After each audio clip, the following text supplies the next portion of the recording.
বাড়িতে অসামাজিক কর্মকাণ্ড, শ্রমিক লীগ নেতাসহ ৫ জন কারাগারে। লক্ষ্মীপুরের কমলনগরে বাড়িতে নারী রেখে অসামাজিক কর্মকাণ্ড চালানোর অভিযোগে মনির আহমেদ মহিন নামে এক শ্রমিক লীগ নেতাসহ ৫ জনকে গ্রেপ্তার করে আদালতের মাধ্যমে কারাগারে পাঠিয়েছে পুলিশ। সোমবার দুপুরে তাদের লক্ষ্মীপুর আদালতের মাধ্যমে জেলা কারাগারে পাঠানো হয়। মনির উপজেলা হাজিরহাট ইউনিয়ন শ্রমিক লীগের আহ্বায়ক ও চরজাঙ্গালিয়া গ্রামের মৃত মোহাম্মদ খোকনের ছেলে। এজাহার সূত্র থেকে জানা গেছে, শ্রমিক লীগ নেতা মনির হোসেন তার বাড়িতে নারী রেখে অসামাজিক কর্মকাণ্ড চালিয়ে আসছিলেন। খবর পেয়ে রোববার রাতে কমলনগর থানা পুলিশ ওই বাড়িতে অভিযান চালিয়ে মনিরকে আটক করে। পরে জিজ্ঞাসাবাদ করলে ঘটনার সত্যতা স্বীকার করেন তিনি।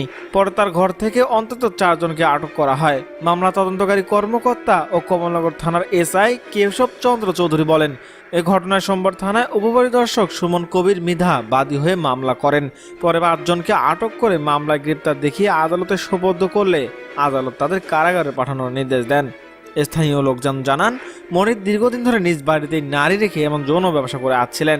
এলাকার যুব সমাজকে তিনি ধ্বংসের দিকে নিয়ে যাচ্ছেন।